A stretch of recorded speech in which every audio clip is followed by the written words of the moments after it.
జూబ్లీహిల్స్ ఉప ఎన్నిక అభ్యర్థిపై ఢిల్లీలో పార్టీ పెద్దలతో భేటీ అయ్యారు ఎంపీ లక్ష్మణ్.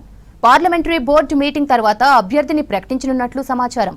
బీసీ కోటాపై కోర్టులో వాదనలు వినిపించడంలో కాంగ్రెస్ విఫలమైందన్నారు కేంద్ర మంత్రి కిషన్ రెడ్డి. సుప్రీం తీర్పుకు వ్యతిరేకంగా ఎవరేం చేయలేరని చెప్పారు. బీసీ కోటాకు బీజేపీ నుంచి పూర్తి మద్దతు ఉంటుందన్నారు. ఆయుష్ కాలేజ్ ఏర్పాటుపై కాంగ్రెస్ నేతలు తప్పుడు ప్రచారం మానుకోవాలని సూచించారు కేంద్ర మంత్రి బండి సంజయ్.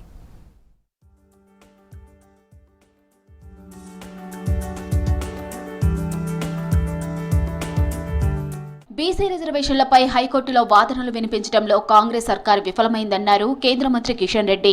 సుప్రీం తీర్పుకు వ్యతిరేకంగా రాష్ట్రపతి కూడా ఏం చెయ్యలేరని చెప్పారు. కేంద్ర మంత్రిగా ఉన్నంత మాత్రాన తానేమి చేయగలనని ప్రశ్నించారు. మహారాష్ట్రలో ఎన్నికల తర్వాత బీసీ రిజర్వేషన్లకు వ్యతిరేకంగా కోర్టు తీర్పు వచ్చిందని చిట్చాట్ చేశారు కిషన్ రెడ్డి. బీసీ రిజర్వేషన్లపై సుప్రీంకోర్టుకు వెళ్లాలన్న రాష్ట్ర ప్రభుత్వ నిర్ణయాన్ని స్వాగతిస్తున్నామన్నారు.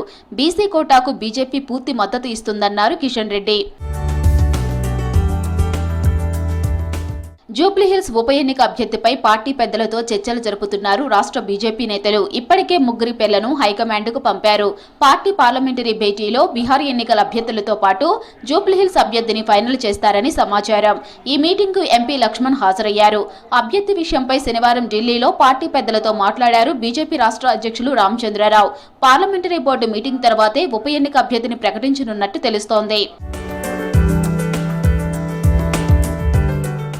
ఎయిమ్స్ తరహాలో రాష్ట్రంలో all India institute of Ayurveda ఏర్పాటుకు కేంద్రం సానుకూలంగా ఉందన్నారు కేంద్ర మంత్రి బండి సంజయ్. త్వరలోనే రాష్ట్రానికి ఆయుష్ ఇన్స్టిట్యూట్ మంజూరవుతుందన్నారు.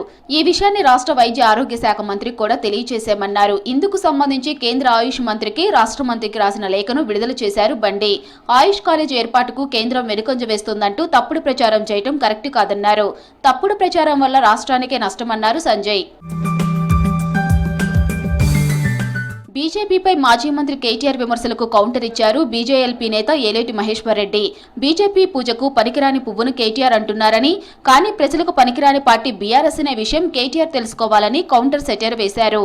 ప్రజలు వద్దనుకున్న పార్టీ బీఆర్ఎస్ అన్నారు. స్కామ్స్ లో ఉన్న పార్టీ బీఆర్ఎస్ అన్నారు. కనీసం ఒక్క పార్లమెంటు స్థానం కూడా గెలవని పార్టీ బీఆర్ఎస్ అన్నారు.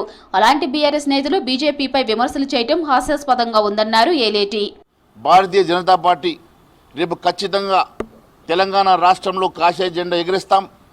తెలంగాణ రాష్ట్రంలో భారతీయ జనతా పార్టీ అధికారంలోకి రాబోతున్నదన్న సంగతి, ఆ సంకేతాలు ప్రజల నుంచి వస్తున్న సందర్భంగా ఈరోజు కేటీఆర్ గారు మాట్లాడడం నిజంగా హాస్యాస్పదం.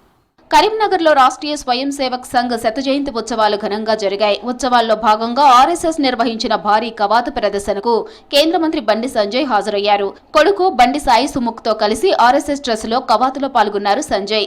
కవాతు ముగిసిన తర్వాత సమారోప్ కార్యక్రమాల్లోనూ పాల్గొన్నారు కేంద్ర మంత్రి.